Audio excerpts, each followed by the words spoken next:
understand that we are relearning how to stand in our power. Understand and give yourself permission not to be perfect. We are relearning how to stand in our power.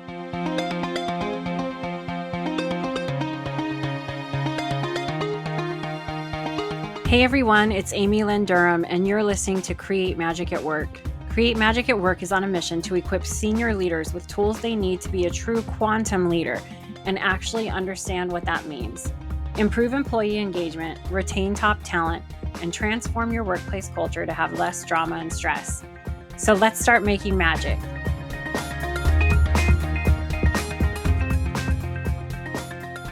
Sandra Bargman is a creative soul, energetic communicator, and adaptive strategic thinker. She holds a BFA from Carnegie Mellon University in drama and music and has a 35-plus year career as a professional actor, director, teacher, and vocal coach. She's performed on the stages of Broadway national tours, off-Broadway, and beyond. She's a seminary-trained and ordained interspiritual minister, counselor, and an award-winning ceremonialist. Unaffiliated with any single religious tradition, she's helped clients in pursuing deeper self-understanding in their own quest to know thyself. One of the biggest reasons I asked Sandra to come back to Create Magic at Work and share is one of her biggest pieces of her business is coaching and storytelling. She weaves the skills of the actor, breathwork, bodywork, vocal strength, diction, intention, and storytelling. And she helps you do that. So I'm actually trying to read her bio really well because she is the storytelling voice coach. Please take a listen and you will get some amazing tips from Sandra in this episode on why bigger, louder, and faster in speaking is not the way, and how you can own your voice and your power and storytelling as a leader in the workplace. Check it out.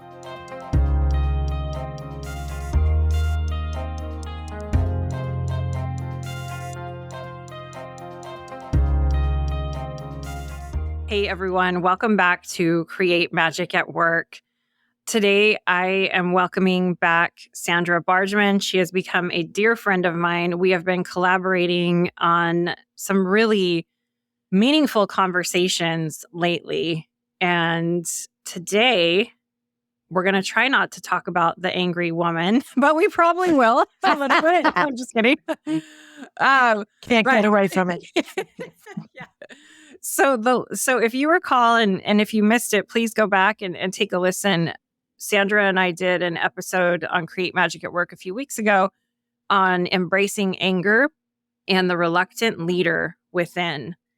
And I went back and listened to it yesterday because I knew we were going to have a conversation today. And I was just like, wow, it was just so powerful, the wisdom that you shared, Sandra. And thank you for coming back, because I was like, we can't just have one conversation because Sandra is multi-talented, multi-hyphenate, as she calls herself on her LinkedIn profile. And one of her biggest talents is teaching leaders in the workplace the art of storytelling. And so I asked her to come back and to share with all of us how we can tap into this leadership skill a little bit more. If you have not kind of been in the workplace consciousness of what's going on, storytelling is really talked about quite a bit lately.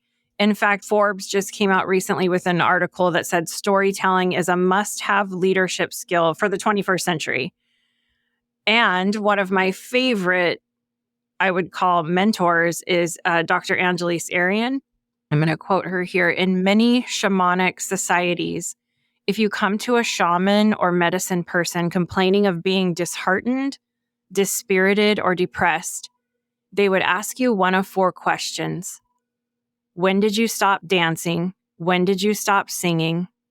When did you stop being enchanted by stories? When did you stop finding comfort in the sweet territory of silence?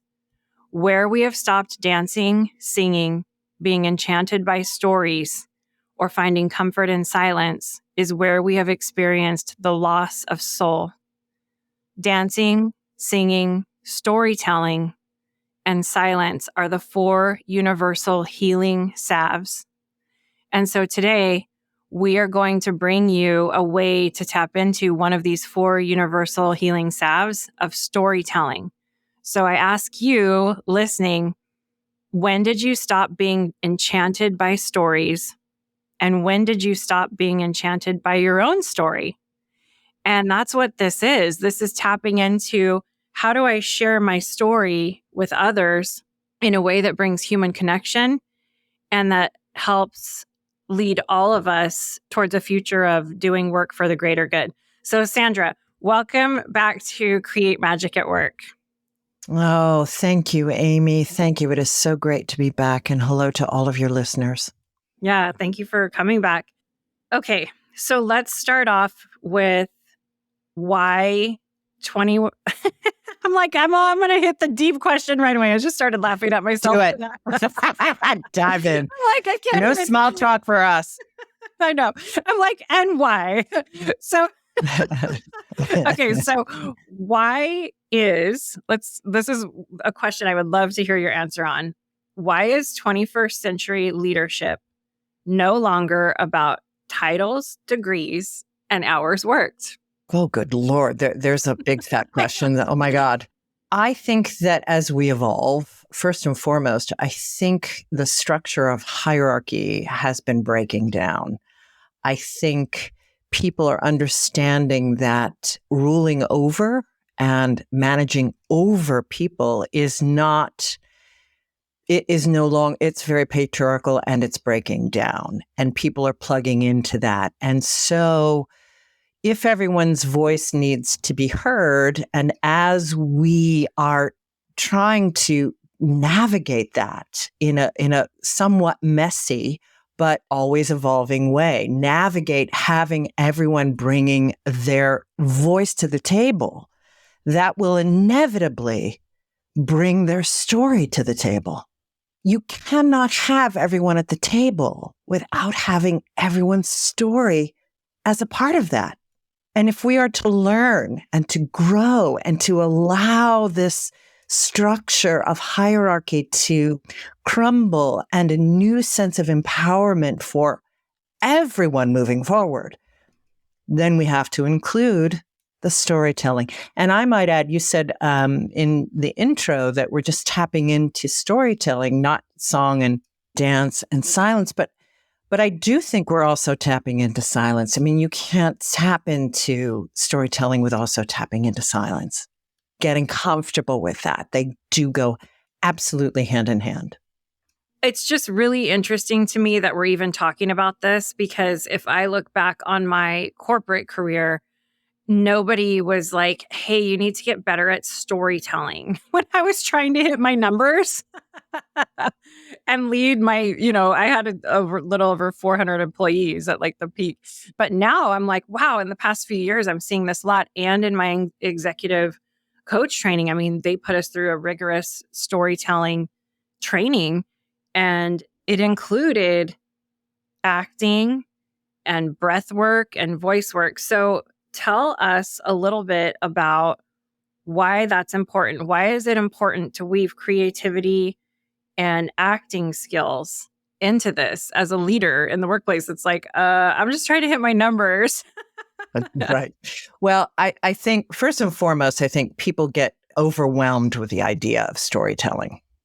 So they think that, oh, how am I going to be like, what kind of stories am I going to step into telling while I'm at my corporate job?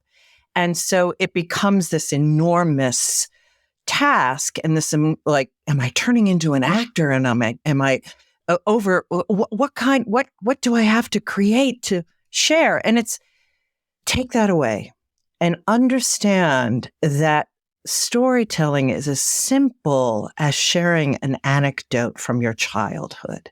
So to get to the importance of bringing creativity in, and what you said that you studied with breath work and actor skills and all of that, to be really present with people in the workplace, with people in general, quite frankly, One must be in contact with the breath. This is what we share as human beings. Breath, storytelling, all of that is who we are as human beings. It's a part of our DNA.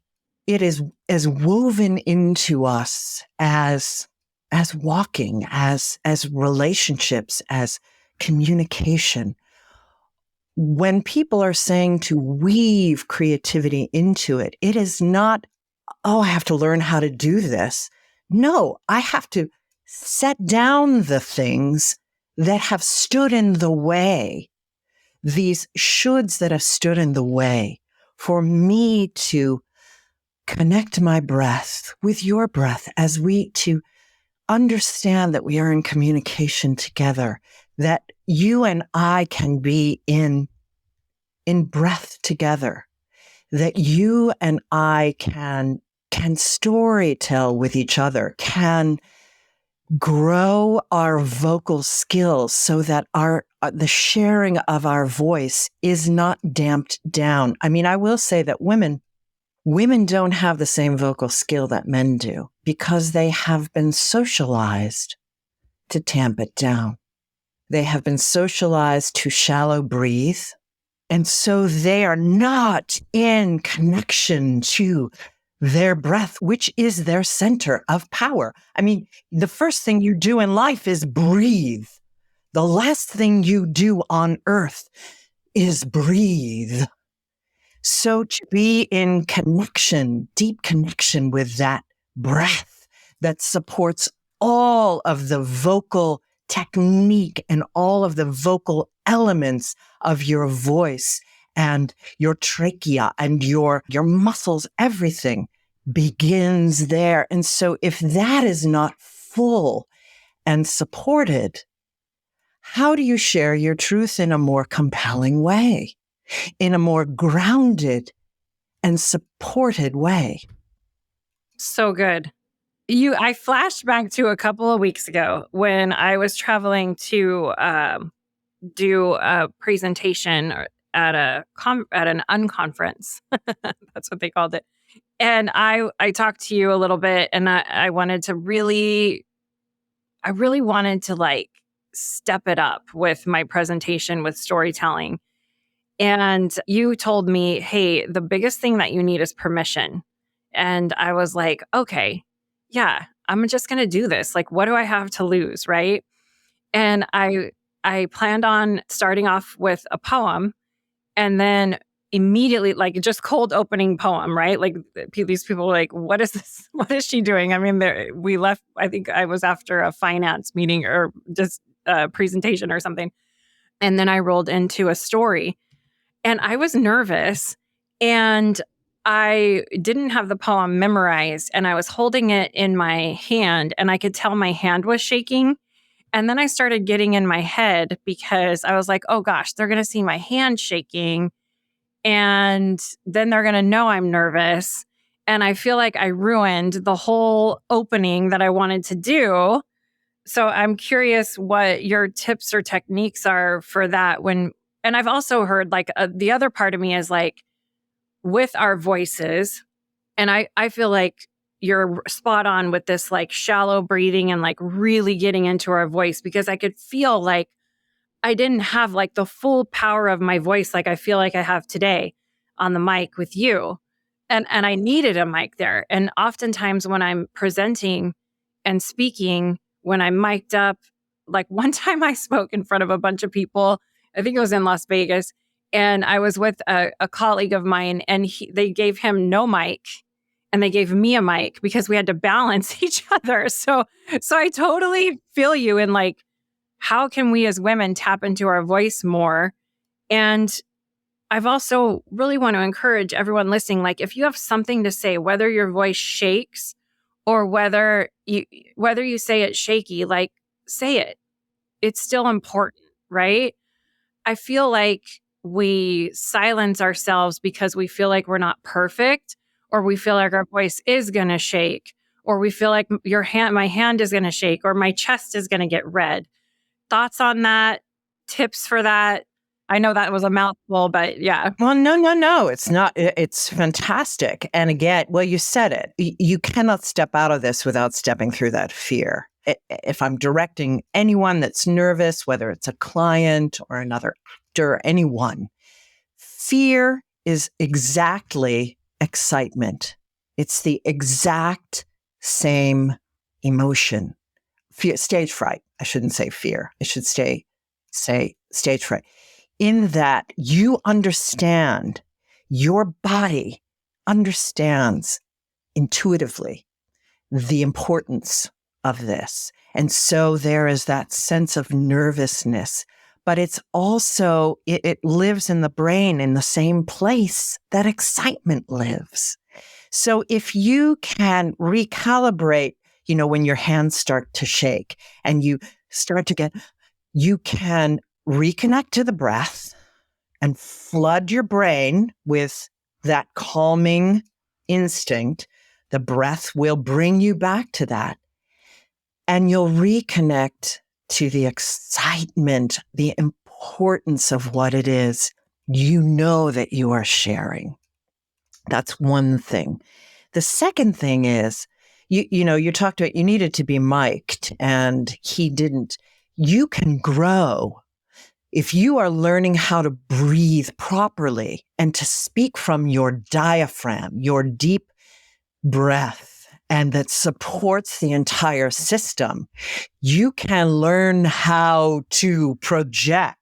I'm moving back from my mic and speaking. I am not shouting, but you can hear how that grows when I speak from my diaphragm. And that is a skill. Just a skill. Yeah.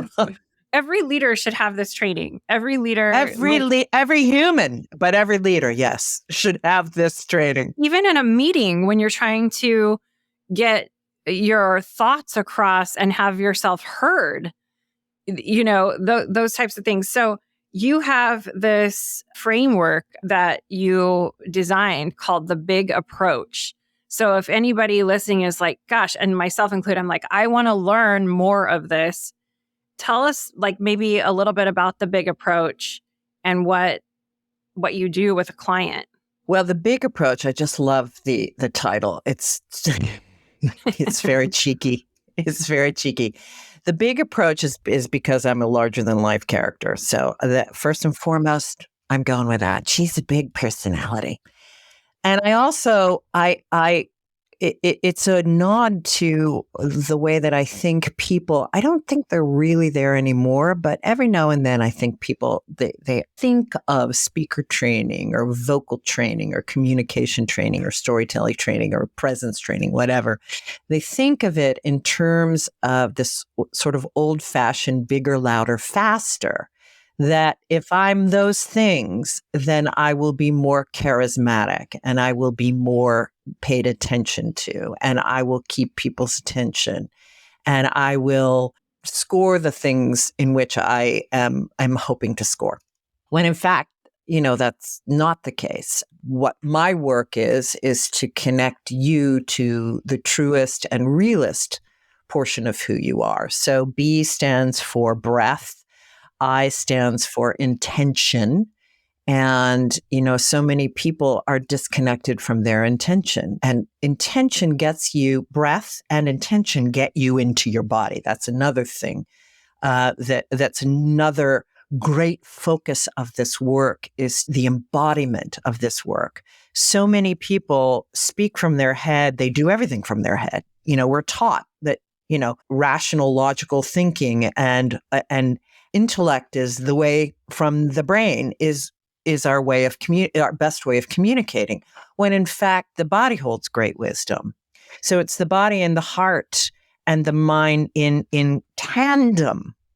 So the intention connects you to the body and focuses all of the ways we communicate, our vocal communication, our body language, our energy. Intention is the energy of the universe. It is the creative energy of the universe. So we must always, in every communication, in every dialogue, in every type of creative communication, we must be clear on our intention. What is it that I want from this exchange? And the G stands for genuineness, really the sense of permission that goes hand in hand with genuineness, the sense of I give myself permission to be real, to be vulnerable, to understand the courage it takes to do that, to understand the power it takes to be vulnerable, to share in a real and genuine way who I am. So I am not stepping for, if I'm a shy, quiet person, I can still be very powerful in my somewhat held and somewhat quiet way. I mean, I don't have to be loud. I can just be who I am fully and embrace that and really rest in the comfort that that is powerful, far more powerful than imitating someone else. I love that. I love that the G and the bigger, I mean, I like it all, but the genuineness, because I was thinking how it wipes away that stereotype or thought that I have to switch into this like loud, boisterous storyteller. And that if that doesn't feel like me, it's not going to come across authentic to who you're speaking to. If someone listening is like, how do I storytell when I'm talking to someone? What's like a tip or a technique that a leader can use, like a real micro step if they've never tried this before? How can they incorporate it? A real micro step is to journal. Journal a favorite story. Journal what does leadership mean to me? Just journal and allow yourself to let your mind go. Not what you think leadership is, but when you were a young person and you came across something that jumped out at you where you knew you connected deeply, that this was, and it doesn't necessarily have to be with an adult or a quote unquote leader, that it was a moment where you understood the bigger picture and write about that and come up with a few sentences that share that vulnerability and share that discovery. And that puts you in the position of being that you went on a quest and you made this great insight and that changed your life. Can be a short paragraph. Does not have to be this big, huge thing. It can be, think about somebody, a moment in life where you just felt like you were changed, that you met a brand new friend and you felt changed, or you went on a vacation and you went to the beach and you found something that somehow symbolically spoke to you in a way that just awakened something in you. It doesn't have to be this enormous story. It can be small and simple and potent, that you turned a corner and it changed you for good. Yeah. I think what you're sharing right now is a really, for anyone listening that's looking for a team building activity, that could be a really cool exercise to have everyone gather together. So like hit rewind, go back to everything Sandra just said if you didn't get it all. And I mean, yeah, have everyone write a paragraph of what leadership means to them, listen to her explanation, and then maybe practice sharing it in a storytelling way with each other. That could be a really cool, innovative team build activity to do. So thanks for sharing that. That's a good start, because then people start telling stories to each other and then they start connecting more, and then work doesn't feel so heavy. And then projects get done and things feel a little lighter. And then, well, and you get practice telling. Yeah. And you get practice telling stories and you realize the power of them. I think, again, that's the thing that people get over. They're like, they turned storytelling into this enormous thing as if they're incapable, like, oh, only actors. It's hardwired into you. All you have to do is set down all the things, like I said, that stand in the way of you remembering, exactly how to tell stories. I want to share with everyone listening, and this went out in the news in the Create Magic at Work newsletter, but Sandra wrote a chapter in a book called On the Shoulders of Mighty Women by Leslie Michaels, one of her dear friends.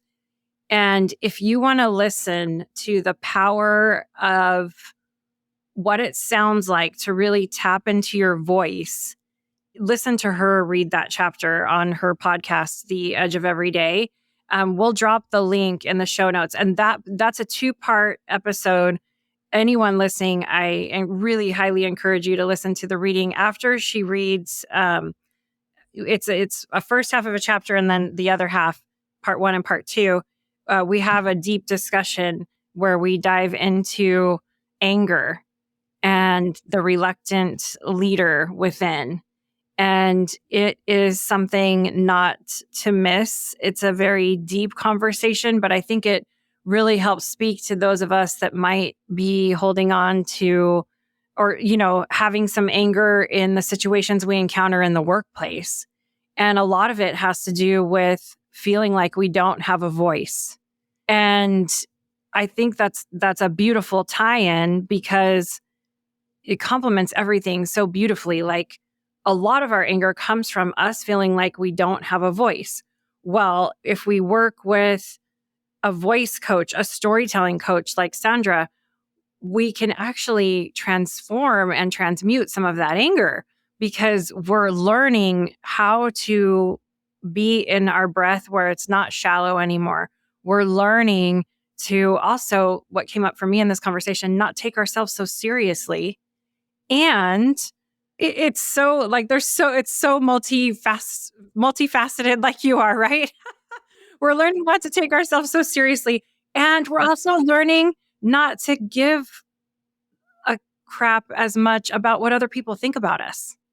Because one of the biggest things that had me going where I was just like, I don't care. I'm just going to try this because what else am I doing in my life? Like, this is it. Like, I'm speaking, I'm going to try this. And yeah, my hand shook and yeah, but I did it, So those are my thoughts. What are your thoughts on all of that tie-in? What comes up for me is the sense of needing to defend, that women are always defending. We're defending our opinion. We're defending how we even say something. We're defending, and always trying to mitigate, okay, now I understand some women need that they are in a dangerous situation and they have to mitigate their tone of voice. But let's say in the corporate world, in the sense of I'm doing all of the work and you can hear my voice. Now, granted, I was gifted as a human being with a pretty strong, interesting voice, but I've worked on it as an actor.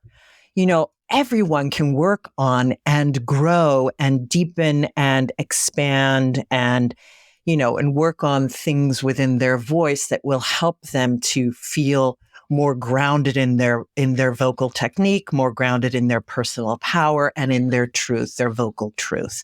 So it's that vocal truth that I think women, they unconsciously start to defend and to navigate by getting breathy, by getting higher and making vocal excuses for their truth. Where if you're giving yourself permission and if you're doing this deep internal work, you are coming to a place where the sense of defense is not a part of what you're sharing. And when someone is taking, and I shared this in our conversation, I think in our first, when you came on my show and I did the reading, that I had this story about a gentleman that came to my door. He was a Jehovah Witness. He came to my door, and I'll make this much shorter than on my show. So you'll have to, if you want to hear the whole story, you got to go to that episode. Anyway, he came to my door and we got into a conversation about religion and Christianity in his case. And towards the end of our conversation, and I'm just talking like this with him. I'm just talking with my very clear, intentional, like I said, that you get an intention and you speak your truth in a very clear, grounded way. And this is what he said to me. He said, "You sound like you're angry." Not angry in the least, but when a woman stands in her power vocally and shares her truth, there are, in my case, it's going to be men, but it can be women, that are going to hear that as anger because they are so socialized to have women be defending their vocal quality. And and I was not accepting it. And I just literally told him, I said, well, that tracks for someone that wants that, if you're going to keep women down, you don't want them to sound like they're standing in their vocal truth, that they're sharing their thoughts, their beliefs, their opinions that differ from yours. This is where the rub came. If I'm not in agreement with you, that doesn't mean I'm angry. Yes. Oh, I love it. Or defensive. No, I just don't agree with you. Yeah. And all of the twisting that you are doing is not about me. It's about you. So go off and do your internal work. I'm completely fine. I'm just sharing my opinion. You asked me a question and here's my answer. So on that note, let's say, all of us listening want to practice having our voice heard, being in our breath, not being in shallow breath, storytelling, all of those things. What happens when we encounter a challenge practicing that, where somebody is like, hey, you don't need to be so loud, or you don't need to be so angry, or what do we do in those moments? What could we do? Well, first and foremost, take a really deep breath and flood your brain with more oxygen. So you don't go on a rant or you don't step away and you don't shut down. Understand that we are relearning how to stand in our power. Understand and give yourself permission not to be perfect. We are relearning how to stand in our power. So we won't be perfect.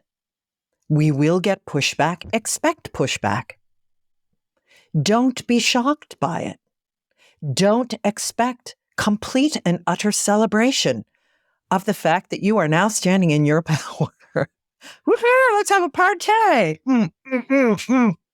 Although, your girlfriends will probably, if you're a woman, the people that care about you will be celebrating you, but understand there will be pushback. There will always, if you are speaking your truth, there will always be pushback. So take that deep breath, shower yourself with self-compassion. Maybe this is where you start your storytelling. Have a phrase ready that tells a really great 3-sentence story about how excited you are to learn how, as a kid, I lived in a house where my voice was shut down, and it really felt as though it stunted my growth as a human being. And I'm so proud today to be learning how to stand in my truth. Thanks for listening. Oh my gosh, so good. just own it, and own that you're not going to be brilliant, and own that it is a work in progress, but there's no going back. And you are never, ever going to please everyone. And if people pleasing is your jam, then you got to take a look at that. And as women, people pleasing is definitely something we all know really well. And, and sometimes women need to utilize in really dangerous situations. But when you're not in that situation, when you're in the corporate world, in a place that isn't necessarily dangerous like that, be ready to make some mistakes. And, you're not going to learn. You're not going to be brilliant without mistakes. You're just not going to. And that's the great thing that actors know intuitively. They're so willing to make mistakes. They're just willing. I'm going to try it this way this time. Oh, that didn't work. I'm going to try it this way this time. I'm going to try it on this way. And I do that with my clients all the time. No, try it like you're this. No, say it like you're that. Try that now. They are fearless with making mistakes for the sake of learning. That's such a good example to pull that into practicing at work. Like just how the actor tries different ways and sees what works. I mean, everything you just shared was really, really powerful. And for all of the amazing men that are in the Create Magic at Work community, I think it's really important to hear these viewpoints and understand when you are, working on a team, or maybe someone is practicing, and to come from that level of understanding as well when you're there, and encourage the practice too, right? From all of us. Okay, I'm going to pull a card for us from my journal prompt card deck, because I think this is the perfect time to do it. Let's see what the universe has for us and everyone listening today. Oh my gosh. Well, I was like, I bet we're going to get communication. That's one of my cards in here. We didn't get communication because the universe is the universe. We got finances. So, yeah. Yes. But listen to this affirmation. I make decisions with sound judgment and I attract good fortune. As a leader, the question for everyone listening is, how can you support those who are ready to help themselves? And what are 3 goals you can set for the next month to bring you financial success? Well, I'm going to answer that one by saying, let's start incorporating storytelling and practicing, our vocalization for the next month. And that really can tap into financial success, because you're going to have this human connection. You're going to have this productivity and profitability increase and all of those things. Sandra, what do you suggest for all the leaders listening on what they can do to support others in maybe this storytelling journey? Oh, well, that's a great question. What pops to mind is, I think it's not just how you're using your voice, that we all need to be supportive of people potentially changing, deepening, expanding, using bigger breath, deeper breathing, et cetera, that we're all doing together. But it's also potentially allowing people to explore how they explore storytelling. How are they beginning to look at ways that they can incorporate storytelling? And I think that, when people go and they listen to well-known speakers who are very versed in places where they can throw in a good story, they've really honed the technique. They've been coached. They've worked on this. They've been directed, the whole 9 yards. But if you're not used to storytelling, and you're not used to, so let's say you're working on your breath and you're doing all those things, and now you're ready to maybe bring that small story that you wrote that we talked about earlier in our conversation. Maybe you're ready to incorporate that into the next meeting in the boardroom or wherever it is. How can I, as a listener, support that? Can I give someone room to, I'm not used to hearing this person tell stories, and I can see they're working on it because I'm working on it. Can I allow them not to be perfect at it while I'm learning? Love it. I'm going to say this again, just to kind of like put the bookend here. In many shamanic societies, if you came to a shaman or medicine person complaining of being disheartened, dispirited, or depressed, they would ask one of 4 questions. When did you stop dancing?